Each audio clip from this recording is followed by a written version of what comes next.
Hi students. In this lecture we're going to take a look at Michael Huemer's paper, Is There a Right to Immigrate?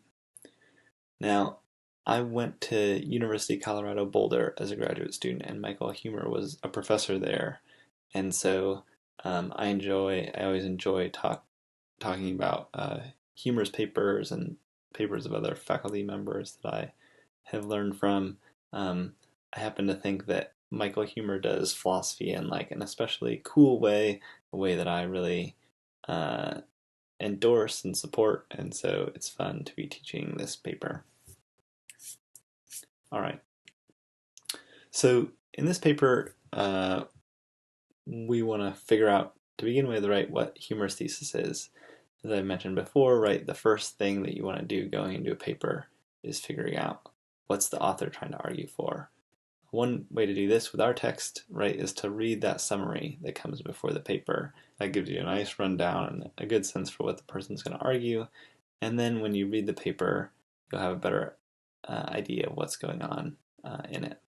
So Huemer's thesis, as you know, is that restricting immigration by forcibly preventing would-be immigrants from entering the country is unjustified. And once we know what someone's thesis is, we want to figure out how are they going to argue for this thesis? How are they going to convince us of that?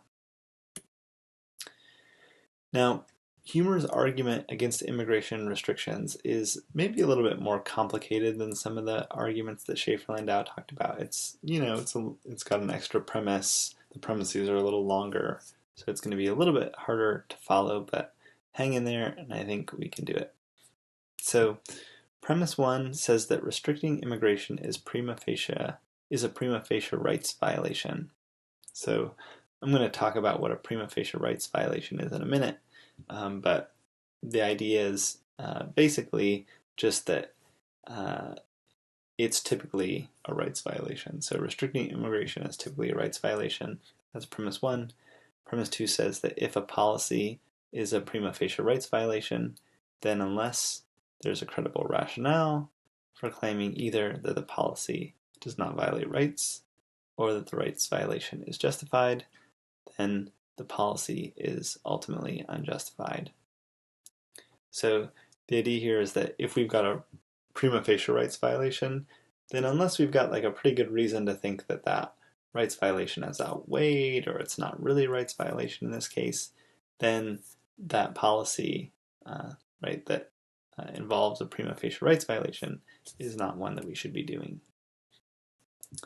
Premise 3 says that there's no credible rationale for claiming that either that restricting immigration does not violate rights or that the rights violation is justified. So basically there's no good reason to think that the prima facie rights violation is trumped or something in this case. Therefore, restricting immigration is ultimately unjustified. So that's the conclusion. We should have open border policies because if we were to restrict immigration, we would be violating people's rights. To begin, I want to look at premise 1, this claim that restricting immigration is a prima facie rights violation. So in support of this claim, Huemer gives an example, the example of Marvin, or Starvin' Marvin. So Marvin is in desperate need of food. Perhaps someone has stolen his food, or perhaps a natural disaster has destroyed his crops. Whatever the case, Marvin is in danger of starvation. Fortunately, he has a plan to remedy the problem. He will walk to the local supermarket where he can buy bread. Assume that in the absence of outside interference, this plan would succeed. The marketplace is open, and there are people who are willing to trade food to Marvin in exchange for something he has. Another individual, Sam, is aware of all this and is watching Marvin. For some reason, Sam decides to detain Marvin on his way to the marketplace, forcibly preventing him from reaching it. As a result, Marvin returns home empty-handed, where he dies of starvation. So this is obviously really bad. We're sort of shocked to hear that Sam has stopped Marvin from going to the marketplace. We sort of wonder why would he possibly do this? And at the end of the day, when Marvin dies, right, we think, oh my gosh, Sam has done something wrong. So just as a little illustration, right, we've got here a market, and we've got Marvin coming in, and then Sam out of nowhere stops him and sends Marvin home. So it seems like something's wrong with that, right? Especially when Marvin dies, even if Marvin just suffers malnutrition or something, maybe even if he doesn't die, right? It seems like Sam has done something wrong. Did Sam violate Marvin's rights? That's the question Huemer asks, and he thinks the answer is yes, he did. So that's evidence for premise one, right? Restricting immigration is a prima facie rights violation. Seems like when we restrict people's movement, we're violating their rights. Premise two says that whenever we've got some policy or an act, right, that's a prima facie rights violation, then unless we've got some good reason for thinking either that the policy doesn't violate rights or for thinking that the rights violation is justified, then the policy is unjustified. So that's a complex, sort of complicated claim, but let's sort of break it down and explain it. To say that something is a prima facie rights violation, for example, to say that killing is a prima facie rights violation, is to say that it normally violates someone's rights. But to say that it's a prima facie rights violation isn't to say that it always violates someone's rights. So there might be cases in which it doesn't violate anyone's rights. So let's consider the case of capital punishment, right? We have someone who has committed a horrible crime, and we're going to execute them using the electric chair. Now, you might think, well, the electric chair is brutal and uncivilized, but sort of like set that aside, just focus on, the fact that we're executing this person. You might think like all executions are rights violations, but, again, sort of set that worry aside, maybe just think about punishing someone, right, locking them in jail. And the thought here is that there might be cases in which, although ordinarily executing someone or ordinarily putting someone in jail would violate their rights if they hadn't done anything wrong, it doesn't violate their rights when they've done something wrong, right? Because maybe in murdering other people, they give up their right not to be killed, or in stealing or looting, committing some sort of terrorist act, whatever the case is, they sort of give up their right not to be put in prison or detained or whatever the case may be. So just because something's an act, a policy, is a prima facie rights violation is just to say that normally that violates rights, but it doesn't always.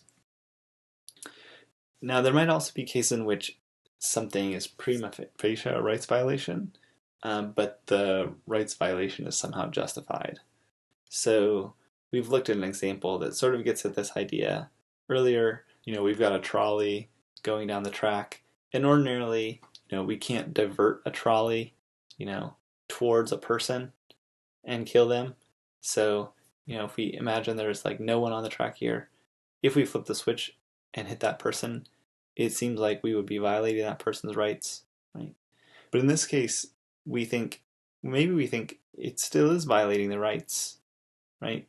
They have a right not to be killed. But in this case, we're justified in violating the rights, because if we fail to do so, then these 5 other people are going to get killed. And so, although there is a rights violation, we might think it's justified to violate rights in that case. So in both these cases, the act is permissible, even though it's prima facie wrong. Right?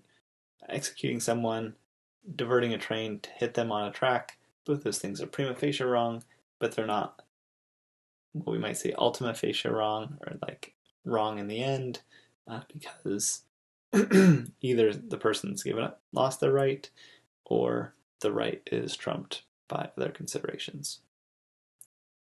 Okay, so that's support for premise 2. So we've got support for premise 1. the analogy with Marvin and Sam, support for premise 2 points out that prima facie rights violations, those sorts of things are wrong unless we've got some good reason for thinking that the rights violation doesn't crop up or it's trumped or something like that. So premise 3 is just the claim that there are no good reasons for thinking that either restricting immigration doesn't violate rights or for thinking that the rights violation is justified. And so in a way, Huemer thinks, premise 1, premise 2, both of those things seem pretty straightforward. The controversial piece is going to be this third premise. What do we say about that? So what would justify restricting immigration? Huemer comes up with a number of different suggestions. So one is that immigrants maybe have negative effects on the labor market. So although it's prima facie wrong to stop them from entering the country, these negative effects justify us in stopping them from entering the market. Number 2, governments have special duties to their citizens. So we might have special obligations to states might have special obligations to citizens that would make it okay for them to violate the rights of foreigners. 3, providing social services to immigrants is going to be costly, and maybe it's the costliness, the economic impact that's going to make it okay for states to restrict immigration. Number 4, immigrants have a negative effect on culture. So maybe they change the culture of the state in question, and maybe it's okay for states to control exactly how their culture develops. And then finally, there's this worry that allowing immigration would have catastrophic consequences, overwhelming the United States if we were to have open border policies. And so Huemer is going to sort of criticize all of those. The thing I want to point out now is that it would sort of be remiss not to mention that there's another way of thinking about Huemer's argument, and that's just to think of it as a kind of analogical argument. So on that argument, preventing Starvin Marvin from entering the market is wrong. Restricting immigration is equivalent to preventing Starvin Marvin from entering the market. So restricting immigration is wrong. Now this argument, I think, if we think of the argument in this way, it's a little bit simpler. Maybe it's easier to follow. But if we think of it this way, then all the sort of points, the potential differences that we just identified are potential objections to premise 2 here. So we would just want to keep that in mind as we go through these one by one, that they are potentially objections to premise 2 of an analogical kind of argument. Okay. So let's take this first one. So immigrants have a negative effect on the labor market. The thought here is that, when Sam prevents Marvin from entering the market, he doesn't have any dramatic effect on it. But, and the thought, I guess what I should say is Starvin Marvin wouldn't have had a significant negative effect on the labor market, but immigrants do have that significant effect, and so we can restrict immigration. To counter, to respond to this kind of objection, Huemer gives a couple examples. So one is a case where we don't have a market anymore, we've got some business, and instead of Starvin Marvin, we've got Bob, and Bob's going to an interview, and Sam wants that interview too, or maybe you want to get the job, you're interviewing for it too, and so you forcibly stop Bob from going to the interview, you send him home, and then you go in to the business and you get the job. Now it seems like that would obviously be wrong. You're not allowed to stop other people from getting jobs that you're applying for. And so Huemer thinks, well, there's kind of an analogy with immigration here, that what we're doing when we stop people from immigrating, what we're doing is basically forcibly preventing them from getting jobs that we will get if they don't immigrate. So was I justified in physically preventing Bob from going to his interview? Right. Let's assume that the buff, muscular guy is me. I know that's a little implausible, but we'll make that assumption. So was I justified in preventing him? Huemer's going to say no, you weren't, and that seems plausible. Or alternatively, right? Imagine that we're back at Starvin' Marvin, and Marvin's going to the bakery to get some bread, but Sam stops him so that his daughter can get bread at the bakery. He was worried that if Starvin' Marvin had gone, then his daughter maybe wouldn't have been able to get her favorite bread, or he would have driven up the cost, right? Because he would have diminished supply, and so demand would have been greater, or whatever. Um, the thought here is just that Sam can't stop Marvin, right? Just for some like minor economic benefit that accrues to someone else.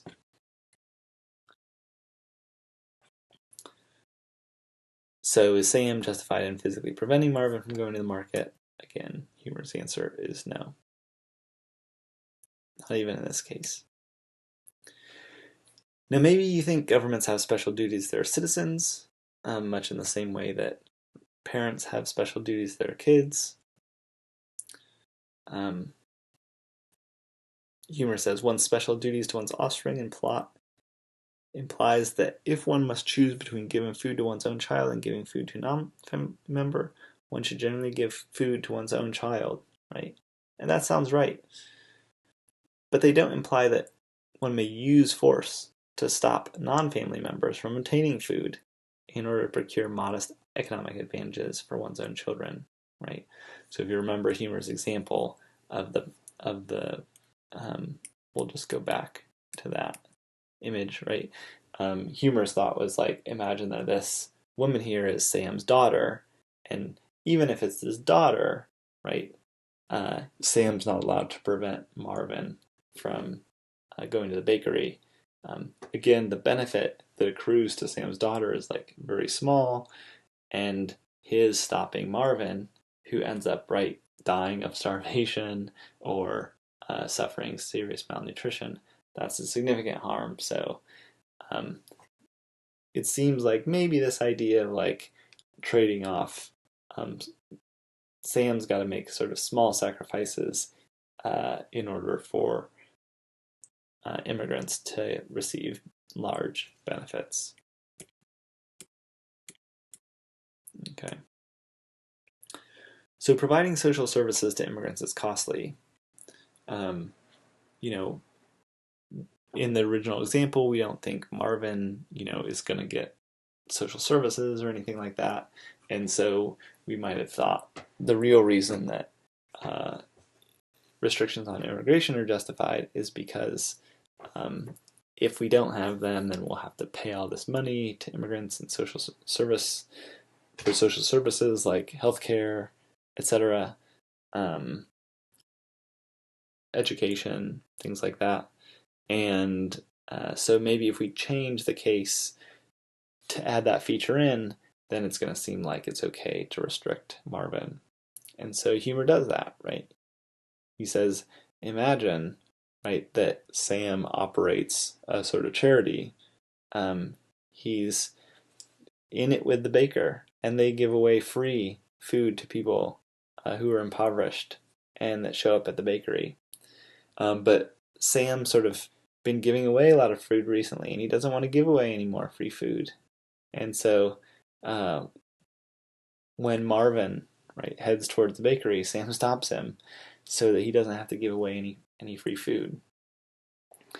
Now, here the point is that's not a good reason to stop Sam and send him away hungry and where he's going to starve to death. But Huemer sort of makes a bit of a concession here, right? He's sort of like, if you want to change the rules, right, so that starving Marvin has to pay something in order to get the bread, or that people who are not regulars at the market do have to like compensate you a bit in order to get what would otherwise be free bread. He thinks that's okay.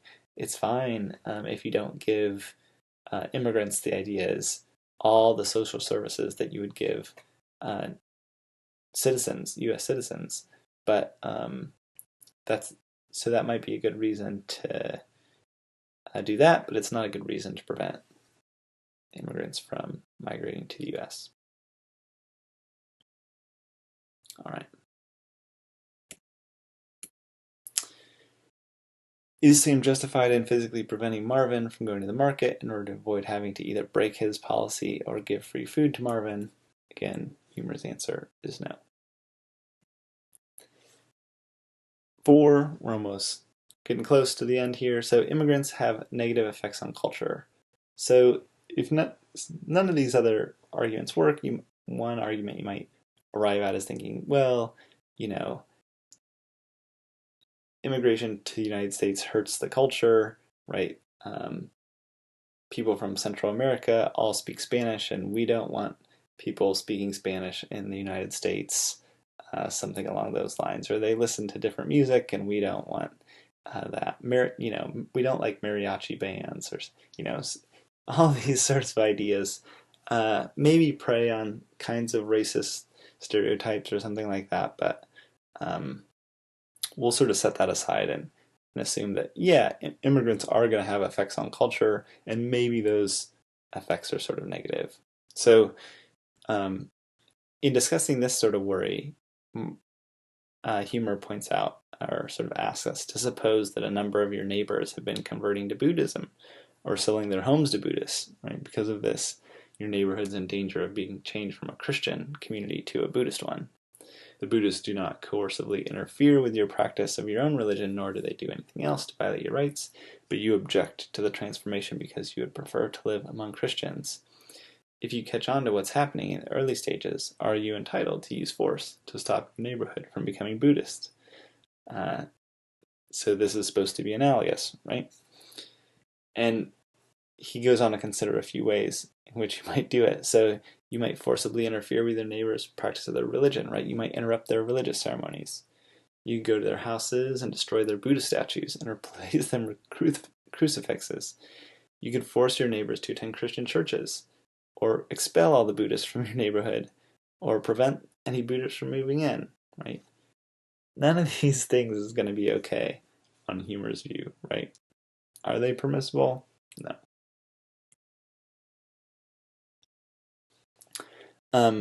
If we want to think back to the Starvin' Marvin example, right? Imagine that instead of having Starvin' Marvin heading in, we have a Buddhist version of Starvin' Marvin, right? Going to the bakery. You can't say like, oh, well, whereas we would have had to allow Starving Marvin to go to the bakery, I can stop this guy, whoever he might be. Should come up with a name for him. But we can't stop him just because, oh man, he wears a different colored shirt than we normally do, or he has different prayers that he prays, or rituals that he practices, or an entirely different religion that he follows.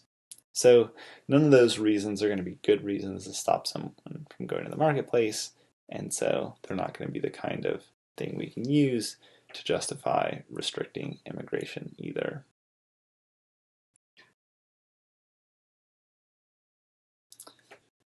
Is Sam justified in physically preventing Marvin from going to the market to preserve the local culture? And the thought is no.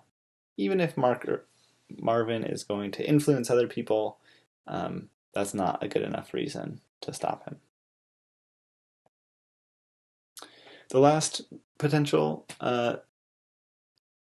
sort of out for those who would defend immigration restrictions is to sort of show that allowing immigration is going to have catastrophic consequences. And so here the idea might be something like, Sam can stop Marvin from going to the bakery, but immigration, when Sam stops Marvin, he's only stopping one person. It's not a big deal. But if we allow immigration, we're going to be hit with a bunch of people, and they're just going to overwhelm the market, and it's going to crash. So Huemer's talking about another philosopher here, Brian Barry, and he says Barry bases the estimate of I must have missed that slide. So Barry believes that at least 1 billion immigrants are going to pour into America if given the chance. And Huemer says Barry bases this estimate on the assumption that a person will leave his home country whenever there's at least one other place with a material standard of living higher enough to offset the cultural differences between the two places. So Barry's thought is like people generally don't move because they don't want to leave their culture, but whenever there's some place out there that is going to improve their standard of living enough to offset that sacrifice of the culture, then the person's going to move. And so he thinks that if that's sort of the case, then we would end up having 1 million people moving to the United States. Huemer says, in practice, however, most people are much more reluctant to move than Barry's remarks would suggest, even though migration among U.S. cities and states is legally unconstrained, right? Nobody's stopping anyone. 57% of Americans have never lived outside their current state, and 37% have never lived outside the city they were born. It seems unlikely that this is because such a large number of Americans were born in a city that offers them the greatest economic opportunities of any city in the country. So his point is that most Americans would be better off economically if they were to move somewhere else. The cultural sacrifices that they would have to make are relatively minimal, and yet they stay exactly where they started life. And that suggests that people aren't inclined to move unless they've got a pretty dang good reason to move. So people aren't crossing the borders just for fun, or they think, oh, America's got much more prosperous, I can make a lot of money there. No, they're more resistant to moving to the United States. They want to stay around friends and family and the culture they grew up in. He also points out that Barry underestimates the capacity of the U.S. to assimilate immigrants. So he says, as a percentage of total population, right, the U.S. has coped with immigration rates far higher than we currently are experiencing. Now, you may point out, right, you may think, well, that's because we had a much larger space, right? Back then, with fewer people in the U.S., we could admit a lot more and we had all this space, and so there was no problem. But now that the U.S. is like full or something, then we can't do it. But as Huemer points out, the population density of the U.S. in 2009 was about 34 people per square kilometer. But the average in the world is 45 people per square kilometer, and China has 144 per square kilometer, more than 4 times the density in America. So his point is that we're not running out of land here. We've got plenty of land to support a larger population. All right, so he's tried to show that restricting immigration is a prima facie rights violation with the Starvin Marvin example. He's pointed out this sort of principle. Premise 2 is true, generally speaking, right? Restricting immigration or any sort of policy is a prima facie rights violation, then unless there's a credible rationale for claiming either that restricting immigration does not violate rights or that the rights violation is justified, then restricting immigration is ultimately unjustified. There's no credible rationale for claiming either that restricting immigration doesn't violate rights or the rights violation is justified. That's when he went through those 5 different potential objections to his view, and so he concludes that restricting immigration is unjustified. Now, you might think, well, he's just doing some sort of philosopher's trick, right? He's not, the example's not really that good, or the analogy, right, fails. There are better analogies. And so one nice thing we can do if we're philosophers and we're thinking about like how we can be more persuasive, it would be nice if we could explain to our readers why they might not be convinced by the argument, or sort of like what's going wrong, why we're making the assumption that we're making that's faulty. And so that's what Huemer tries to do at the end of his piece. So why do most citizens of Western democratic countries restrict immigration? If it's not okay, then why are we doing it? Right? We need some sort of story or explanation for why we're massively confused here or all getting it wrong. What's going on? And here Huemer, I think, has some powerful sort of challenging things to say. He says, I believe the best explanation for why we restrict immigration is that most of us suffer from a bias that makes it easy to forget about the rights and interests of foreigners. So his thought is that foreigners have the same rights, they have the same interests as other people who live in your country, but we have this bias that allows us to discount their interests. As Huemer notes, the fact that this bias is socially acceptable means that we don't even notice it as a bias, right? So what we think is we think we're justified in privileging our interests, the interests of people in our own country, over the interests of foreigners. And because we all make that assumption, we don't think of this as a bias. But he's saying it is a bias.